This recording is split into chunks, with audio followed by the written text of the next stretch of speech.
Hello again, everyone. It's Adam Kaplan. This is Inside the Birds, and it's Inside the Tape with Greg Cosell.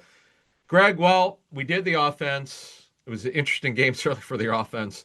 Tale of two halves. But defensively, Greg, it was. They got off to a great start, gave up a Yeah, touchdown late in the first half, but then second half, they kind of crashed. What were your thoughts overall on the defense? it was an odd game. Yeah, I'll tell you, my overall thought was this. Hmm. I don't think their D line played particularly well overall. I don't think that they did a great job stopping the run. And by the way, just as I was watching this game and seeing Javonte Williams, so I just looked something up and this really surprised me. Javonte Williams has the second most first down rushes of any back in the league. When you think about the Cowboys, what do we think about? Oh, Prescott, Lamb, Yeah, Pickens, and Javonte Williams has the second most first down rushes in the NFL. He has more first down rushes than Jonathan Taylor, by the way. that's So, great. Javonte Williams is a great story because remember how yeah, I know. for his size, fairly explosive before he suffered a major knee injury, which maybe 20 years ago might have ended his career, but he's kind of been Right. reviving it. He's done a good job scoring a lot of touchdowns. But what has shocked me about this, I know that they do throw the ball a lot, but Shoddy was the one who convinced Pete Carroll to come out throwing in 2020 with Yeah. Russell Wilson. Yep. And I'm kind of surprised, but the thing that was interesting, Greg, speaking of Javonte Williams, first half the Eagles shut down the run game. Coaches say that, okay, an explosive run is 5 yards and more. They only had one in the first half. They had seven in the second half. One was Malik Davis and six others with Javonte Williams. Right. And, and, Right. and maybe part of it was Ojomo getting hurt with that wrist injury or arm injury or whatever he had. But let's take a look at the first half, Greg. So, yes, the Cowboys turn it over. The Turpin falls, he fumbles, he falls down. That Yeah. was bizarre. But I mean, that's fluky. That's fluky. exactly. But what I thought was interesting, Greg, they had so many different personnel groupings on offense in this game. Oh, yeah, I mean that's what the Cowboys do, but obviously it's the run game with Williams again, I guess when CD Lamb plays the Eagles, he just can't catch the ball. What is that, But six drop? But he crushes them, but he get his six drops. But I Greg, what I know, liked is 9 snaps of 21, 8 snaps of 12 personnel, 3 snaps of 22, and 44 snaps of 11. That's what I mean. The diversity in your notes, the diversity of yeah, personnel to attack the Eagles. yeah. Um, I would say that this was a game where I felt the Eagles predominantly lined up in a two high safety structure for the most part, All right. and then they work off that. I mean, the whole point of lining up in that two high safety structure, that's Fangio's desired pre-snap look because the premise is so the offense won't know if the coverage is going to be cover four, cover six, cover eight. They Sure. can transition to cover three. They can also get to man match principles. They can do anything from that two high safety structure. And I think that's the way they approached this game because they relied primarily on their four-man D-line pass rush. This was not a blitz game, but the problem was the four-man D-line pass rush was not a big factor in the game. And I think It's- that was maybe a surprise to some people, but it was not. I mean, you saw it. I mean, throughout the game, what stood out was the Eagles' inability to generate any consistent pressure with their four-man D-line pass rush. yeah. Carter and Phillips were not factor as pass rushers. Carter had some strong run game snaps, as did Jordan Davis, who, by the way, has become a really good run defender. But Carter and Phillips were not factors as pass rushers, and they really, for the most part, could not get a lot of pressure on Dak Prescott. Folks, just understand because of the short week and the time of the Eagles game, we're not showing clips, but we actually have more time to discuss a lot of things. And Greg, I remember you saying this. It's rather obvious, but particularly with Fangio this season, which has been interesting, not as much this recently, but when you can't get home with four, you bring five. If you can't get home with five, you bring six. Right. Other than that great blitz by Nakobe Dean, He had another one where he just blew up Williams. phenomenal. But did they have another blitz? I don't remember seeing one. Maybe they Well, did. they had, I think, five-man rushes, but don't forget, you're talking about 39 dropbacks. So only 5 of 39 dropbacks did they rush five. So it Okay. was a coverage game. Yeah. But what he did with his pressures, they were more of the four-man zone exchange concepts. So the play you're talking about with Dean was only a four-man pass rush. Hmm. He was the fourth rusher. He did more of that which keeps seven in coverage, which if you can create pressure that way, that's what you'd prefer to do because you'd love to keep seven in coverage because then you have the numbers because there's only five eligibles. So if you have seven in coverage versus five eligibles, it's +2 for you because football at its core is a numbers game. So, Yep. but they couldn't really generate any pressure overall, consistent pressure.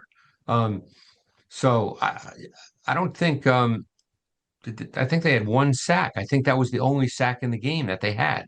I thought so. And the thing is, the first half, the defense was solid. I mean, they did give up the touchdown late, and obviously the Cowboys helped them with a comedy of errors. But the second half, Greg, yes, they started giving up some explosives to Javonte Williams. But then what happened And was, Greg, I think once they had the injuries, it was lights yeah, out. What did the tape show you about spit? Like, did they give too much room? well, Mental errors? What happened what to their secondary? once look, we know that DeJean for over a month now has been playing basically for a long time has been playing outside with Mitchell in their base defense. But he's in the nickel, he comes inside. But when Jackson got hurt, they made the decision to put DeJean outside and bring Michael Carter in as the slot corner. So DeJean has not really played a ton of outside in nickel. And where you get a whole different scenario than when you're in base. And he had some struggles. I mean, he gave up that long completion to Pickens, where he just got totally turned around. It was the 43-yarder to start the first fourth quarter possession, which ended with Prescott's 8-yard scramble touchdown. He ran the deep sail and he aligned his stem, he angled his stem inside to the post, and he got DeJean totally turned around. So, the injury started to happen there. Then Blankenship went out and Sidney Brown had to come in the game, Oof. and he got beat on in man coverage on the winning field goal drive by Ferguson. So I mean, there were injuries did play a factor, but they really couldn't rush the quarterback very well. It's funny because the interception, which happened in the first half by Blankenship, Yes. I Wow. wrote Okay. down so many notes on that because that play Good. had that's one of the reasons I love football, Adam. That Hmm. play had so many elements to it. I won't go into the weeds because people would need to really see it, Sure. but that had so many cool elements on the defensive end that the Eagles did exceptionally well on that play. I mean, the interception in general was phenomenal, and it was interesting because in the second half, because people have asked us, where do the Eagles see DeJean? Well, they drafted him to play corner, and things have obviously changed, as you've talked about. They're using DeJean now in base, and then he played corner when they had the injury to Jackson, who Right. has concussion. So they're really light there, Greg. And it's interesting they didn't go to Jacorian Bennett at that I saw it all, and they went to Ringo. What, 4 snaps I think on defense? One he got Yeah. a Well, penalty. Yeah. it's going to be fascinating what they do this week because I don't know about the safety position, with both safeties. I mean, we know Makuba's out. I Yep. would be surprised if Blankenship can go. Yep. And now, I assume Sidney Brown plays one of them, but who's going to play the other? I Well, mean, Andre Sam from LSU was on their practice squad. He's been there, for a couple of years. right. Who they've had. Other than that, they've got the kid Brandon Johnson from Oregon, who was with them, who's a nickel, by the way, who could play Right. safety. But that's it. They're stuck. I mean, they might as well call I mean, Justin Simmons. At least work him out, I see mean, how I he's don't doing. know. I mean, Yeah. is this a week where they think that maybe DeJean can play safety and I'm Carter sorry. I slot? remembered. We reported this at the time. Michael Carter is the guy. Michael Carter played safety at Duke. Right. In fact, Howie talked about it when at the trade that they saw him to play nickel and safety. So he would Well, be a then he good. might be the guy. Yeah. He might be Yeah. the guy. And, Right. and then what they might do on the outside is play Jacorian Bennett. Yeah. In fact, they might have to do that because at this point, Yeah. Greg, they're running out of players, Yeah. and it's just a function of what you have left at this point. So the other thing, though, Greg, is you brought up Jordan Davis. And I know pass rush wise, he's a little bit better. But what is the thing that you like so much about Jordan Davis's play? Why is he improved? What are the techniques and how is he improved? I would say two things stand out when you All watch right. him. And this rarely happens, but it's showing up on film is he's Okay. playing with much better leverage. He's playing with much better knee bend. So he's not standing straight up. Okay. So that's the first thing you notice. Hey, it's Jeff Mosher. And if you have a family and kids at home like me, you always want them to be fully protected. That's why I'm thrilled to be a Simply Safe customer. And our house is equipped with the most technologically advanced alarm system you can get. If you could actually stop someone from breaking into your home before they got inside, why wouldn't you? Traditional security systems only react after a break in. But Simply Safe is different because it stops crimes before they happen with Active Guard outdoor protection. Their AI-powered cameras detect threats while they're still outside your home, and they alert real security agents. These agents take action while the intruder is still outside and confront the intruder to let them know they're being watched on camera and police is on the way. And that's how you stop a crime before it's committed. There's no long-term contracts or hidden fees. You can cancel anytime, and it comes with a 60-day money-back guarantee. Try it and see the difference for yourself. Do not miss out on Simply Safe's biggest sale of the year, 60% off. Our listeners get 60% off a Simply Safe home security system at simplysafe.com/bird. That's simplysafe.com/bird. Hey, I still like a good night out, but I'm not always in the mood to drink, and that's why I looked for a great alternative, and I found one. It's called Soul's Out of Office Gummies. You get the same light, happy buzz, but you don't have the hangover. There's no sugar, and you don't get that awkward feeling the next morning. They help me unwind and ease into my evening without the alcohol or the next day fog. Soul is a wellness brand that believes feeling good should be fun and easy. Soul specializes in delicious hemp-derived THC and CBD products designed to boost your mood and help you unwind. Their best-selling out-of-office gummies were designed to provide a mild, relaxing buzz, boost your mood, and enhance your creativity and relaxation. With 5 different strengths, you can tailor the dose to fit your vibe. From a gentle 1.5 milligram microdose to their newest 15 milligram gummy for a more elevated experience. They've also got a variety of products specifically designed to help you get a better night's rest, including Soul's top selling sleep gummy, a fan favorite for deep restorative sleep. So bring on the good vibes and treat yourself to Soul today. Right now, Soul is offering our audience 30% off your entire order. So go to getsoul.com and use the code BIRDS, BIRDS. That's getsoul.com, promo code BIRDS for 30% off. And the second thing I notice is hand placement.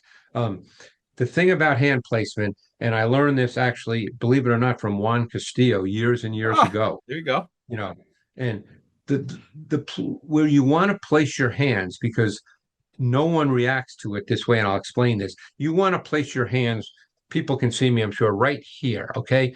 And he is doing a great job of that because it is not a normal bodily athletic reaction, Adam, to do this. That's not a normal reaction to do that.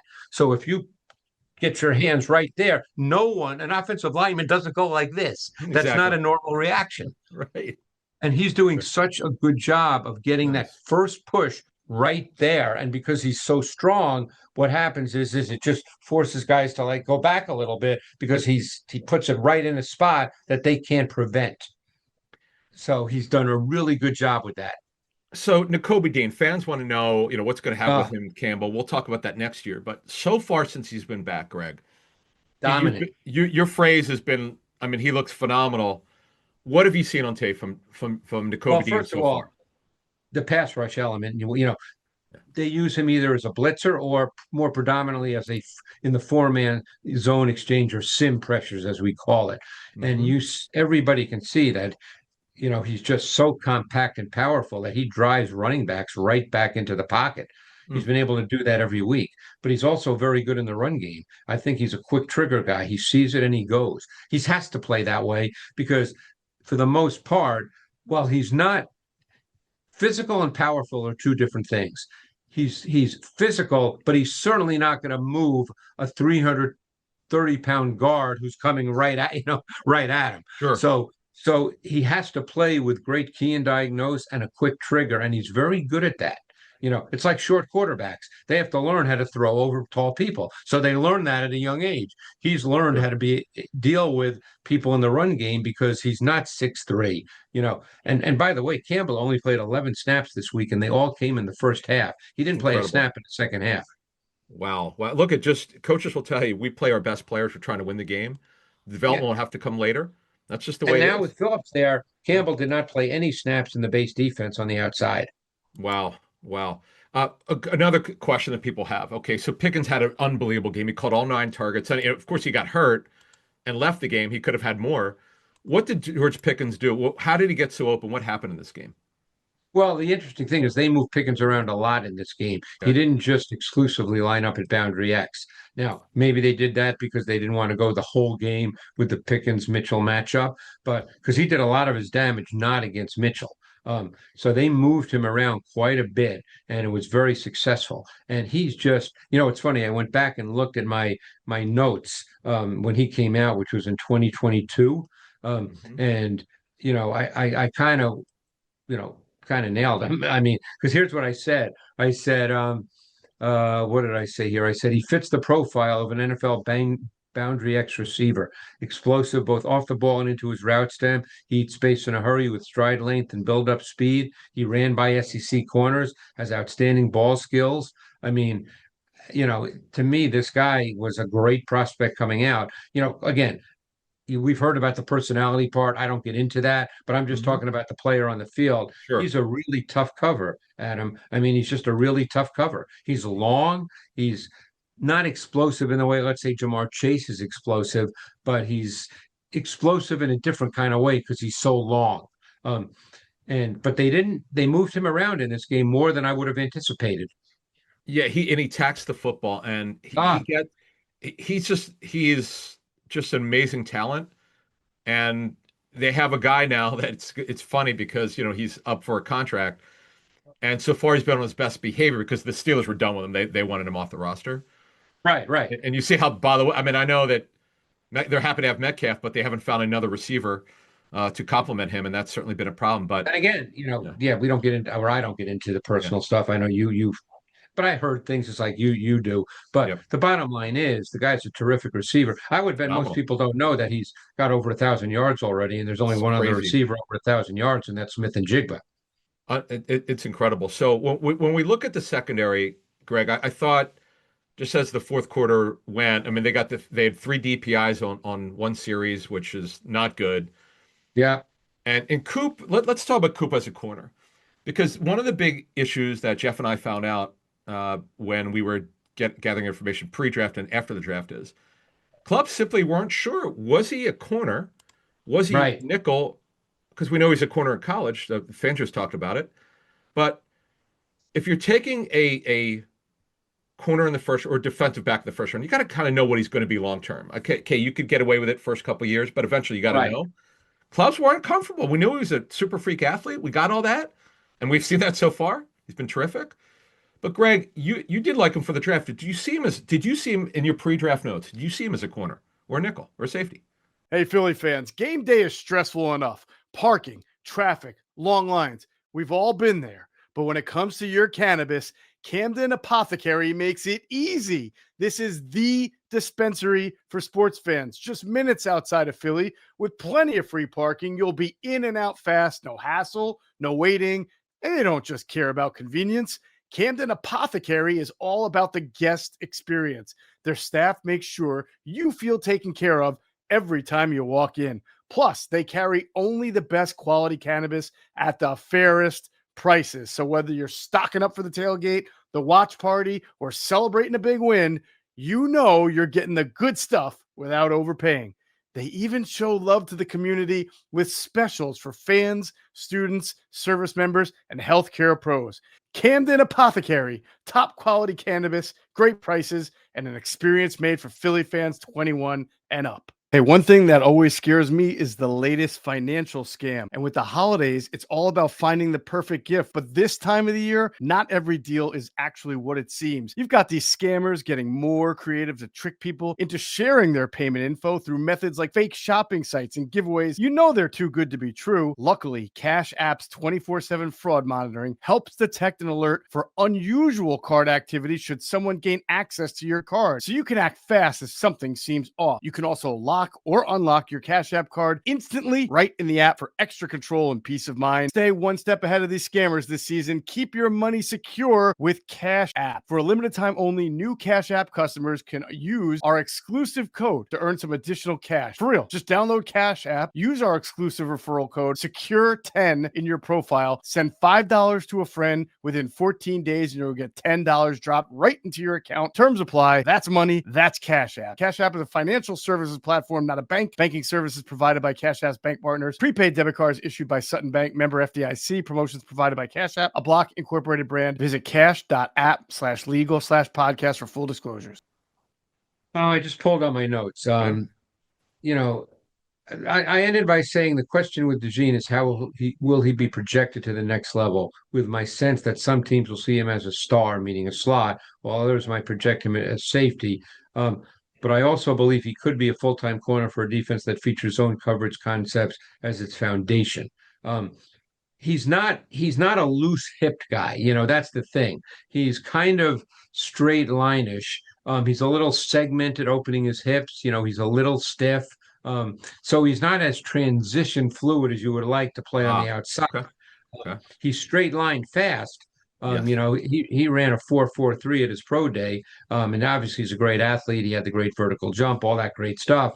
He's just a little stiff in his hips for most people to think of him as a corner who can do everything that you want an outside corner to do. So, Greg, we've covered it. We've covered a lot of players and what kind of happened in the game. And to me, I think the injuries in the second have crushed them, because you'll never know if they would have won the game. But I mean, it was just, I mean, Coop wasn't, for whatever reason, he gave up some plays. Jackson gave up some plays, made some plays before he got hurt. They don't know who's going to be lined up at corner yet. So, real quick here. So, Caleb Williams is coming into town. Just a snippet before we do the pregame show this week. How's he look to you so far, Caleb Williams? I think he's improving. The thing about Williams is there's some good and there's some bad. The good is really good. I mean, he throws the ball exceptionally well. They work the middle of the field. It's a Ben Johnson offense. Think about the way for years Jared Goff would work the middle of the field. That's foundationally what they do. I would say that his ball placement is something that must continue to get better. It's one reason he's below 60%, even though he does not turn the ball over, much like Jalen Hurts. He doesn't throw many interceptions. Every once in a while, and it's getting better, he still gets into that mode where it just doesn't look like he has any clarity, and he moves around with seemingly no control and no calculation. But he did less of that this past week against the Steelers. But you know, he's a very physical guy. Sometimes he's tough to bring down. They're going to have to get pressure on him. If they don't get pressure on him, and with playing backup safeties and uncertainty at the corner opposite Mitchell, I'm not going to sit here and make a prediction. I'm just saying that would put them in potentially a tough situation. And to me, Vic's going to have, because he did it until this Dallas game when he wasn't getting a pass rush, he would blitz. He's not doing it. He didn't do it enough, and that to me was surprising. Now, also one other thing is, folks, they have a deep pass target group. I was just going to say that. And the guy who's coming on is the rookie Burden, who's starting to get more and more snaps, and he's very explosive. Burden is the second rounder from Missouri. They got two other starters who are fantastic, the two tight ends. How's their O-line holding up so far? You know what? It's been pretty good. And this past week was the first start for Ozzie Trapillo, their second round pick from Boston College. Yeah. He held up very well against a team that can rush the quarterback, and I liked him a lot. But you're right. The tight ends, Loveland is and we'll get into more detail when we do the game, but he's a big, big factor in their offense. All right. That's Greg Cosell. You've been watching Inside the Tape with Greg Cosell. We'll speak to you soon.